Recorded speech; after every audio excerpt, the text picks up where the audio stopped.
আর কার কিছু হয় না, এইরকম যায় নিষ্কিঞ্চন। এইরকম নিষ্কিঞ্চরে বলে খরম অংশ। খরম অংশ কথা বুঝতেছে নাকি কি জানি?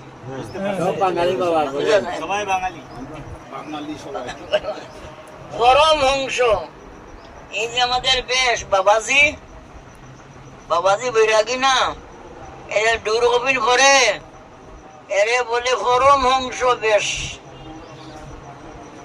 এর উপরে কোনো বেশ নাই। গৌড়ের মঠ এরাও এই বেশকে দণ্ডবোধ করে। আমরা আমি একদিন বললাম তোমরা তো না না খরম অংশ বেশ, এটা সবচেয়ে খরম অংশ হইল কেন? খরম হংস অর্থ কি? হংস অর্থ কেউ জানে না? হাঁস। হাঁসের সবাই তো জানি আমরা, হাঁসের একটা গুণ আছে, দুধে আর জলে দেও না মিশাইয়া দুধ খাইবে, জলে দিবে। সবাই জানি না? সবাই জানি। আচ্ছা, এই যে যারা ভরম অংশ, এরা ভরম অংশ আর কিছু বললো না কেন? না ও হংসের মতো দাঁড়াবো। তারাও এই সংসারের মধ্যে দুধ আছে আর জল আছে, অর্থাৎ কি সুখ আছে দুঃখ আছে ভালো আছে মন্দ আছে, সব ত্যাগ করিয়া সারটা গ্রহণ করছে। সার গ্রহণ করে বললে তারা বড় অংশ। হাঁসের মতো হাঁস যেমন দুধ গ্রহণ করে, তারা এই সংসারের মধ্যে এই মাতুকুরি গ্রহণ করে, মাতুকুরি করে খায়, আর কিছু খায় না। আবার তাকে কোথায় অংশগুলি খরম অংশ, মানে আমাদের দেশের অংশ নয়, বড় হাঁস খরম অংশ। খরম অংশগুলি তাকে কোথায় এটা জানো না? মানস সরোবরে থাকে। মানস সরোবরে তাকে খরম অংশগুলি। এই যে মানুষ খরম অংশ, এটা কোথায় থাকে? বৃন্দাবনে থাকে, রাধাকুণ্ডে থাকুক আর বৃন্দাবনে থাকুক, গোবর্ধনে থাকুক, ব্রজেই থাকে। এরা ব্রজের বাইরে যায় না, ঠিক বাবা? এরা ব্রজের বাইরে খায় কি? গরম অংশগুলি পদ্ম খায়। পদ্মের ভিতরে যে সার আছে কমল, এগুলি খায়, আর কিছু খায় না। এই গরম অংশ কি খায়?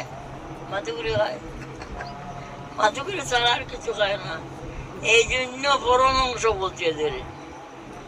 এইরকম ঠিক ঠিক যারা পরম অংশ, এরাই লোকে শুদ্ধ বৈষ্ণব। বাবাজি মাথা মুন্ডাইলেই জমদণ্ড এড়ানো না যায়। মাথা মুন্ডাইলেই বাবাজি হবে না, দুর্গবীর ভরলেই বাবাজি হবে না। যদি এইরকম হইতে পারো তে বাবাজি হোক, না হইলে গৃহস্থ বানা। গৃহস্থ ভালো বাবাজি হইয়া সেই রকম রূপ সনাতনের মতো হইতে পারো তে বাবাজি হও, না বাবাজি হইও না।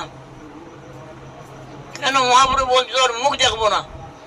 বাবাজি হইয়া প্রকৃতি সম্ভাষী বাবাজি, নাগরী দর্শন। প্রকৃতি মানে স্ত্রী লোকের সঙ্গে যারা সম্ভাষণা করে, কথাবার্তা বলে, মহাপুরু বলছে তার মুখ আমি দেখি না। গৃহস্থরা তো বলছেন না, বাবাজিরও বলছেন। এই জন্য বাবাজি হওয়া বড় বড় কঠিন ব্যাপার। বাবাজি হইও না, আমি সবাইরে বলছি, বাবাজি হইও না।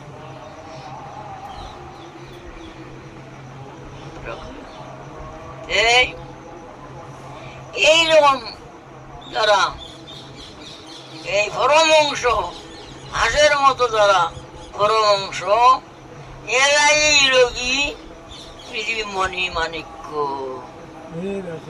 এরাই জগতের মধ্যে মূল্যবান বস্তু। সমুদ্রের মধ্যে যেমন রত্ন থাকে, এই সংসার দুঃখ সমুদ্রের মধ্যে এরাই রত্ন। এদের চরণের দুলা গায়ে মাখো, এদের চরণের দুলা গায়ে মাখো, তবে কৃষ্ণ ভক্তি হবে।